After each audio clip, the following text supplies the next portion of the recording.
Hi hello friends, బెండకాయ ఏపుడు చేద్దామని పచ్చిమిరపకాయలు పచ్చిమిరపకాయలు పండినవి అయినా సరే పండినవి కూడా బాగుంటాయి అని చెప్పని పచ్చడి చేస్తున్నాం ఫ్రెండ్స్. చూడండి,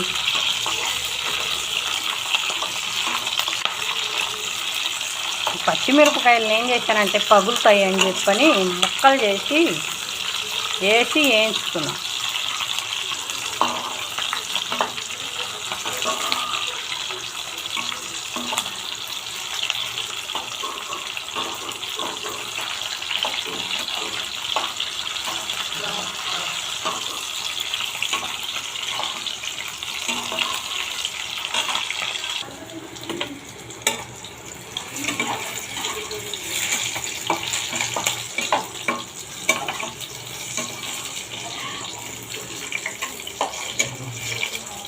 వేగినవి పచ్చిమిరపకాయలు, కొంచెం ఇందులో చింతపండు వేస్తున్నా. పచ్చిమిరపకాయలు మగ్గిపోయి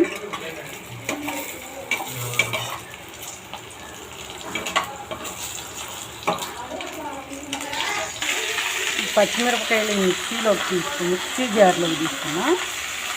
కొంచెం చింతపండు వేసా. ఈ బెండకాయ ముక్కలు వేయించుకుంటాం.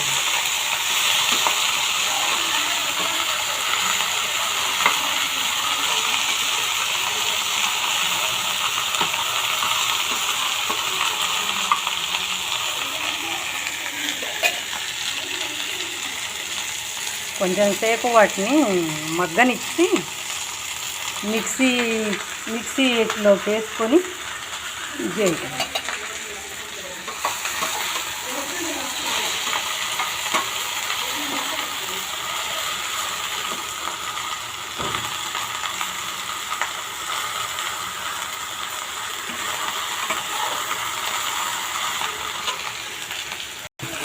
వేస్తున్నా, వేసాను కొంచెం.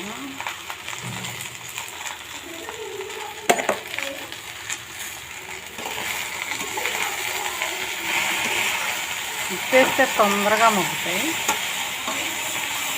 జిగట కూడా ఉండదు.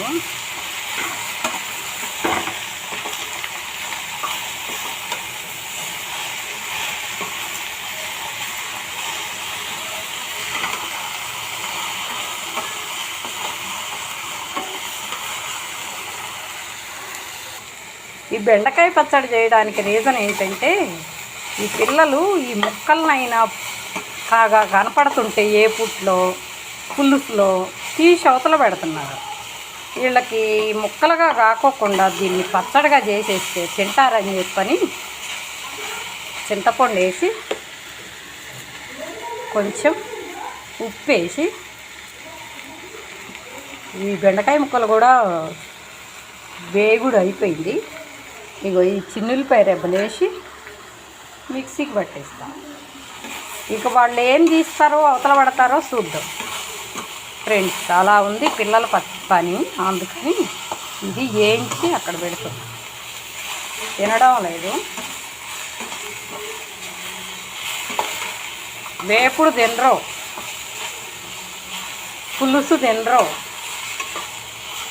ఈ పచ్చడి చేస్తే తింటారు, మెత్తగా అయిపోతుంది కదా, తింటారని వేగినాయి ఫ్రెండ్స్. మిక్సీకి వేస్తా, ఒక తిప్పడమే మిక్సీకి.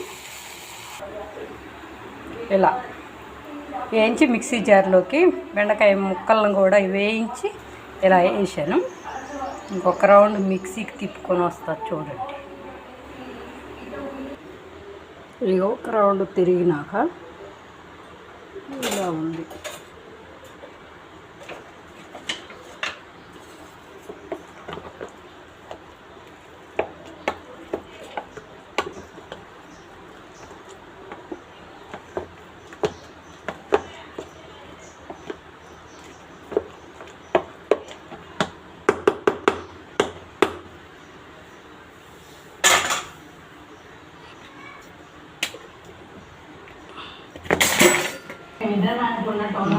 ఇది మిక్సీకి వేసుకొచ్చిన తర్వాత గిన్నెలోకి తీసుకోవాలి. ఇది పచ్చడి ఇలా వచ్చింది. ఇక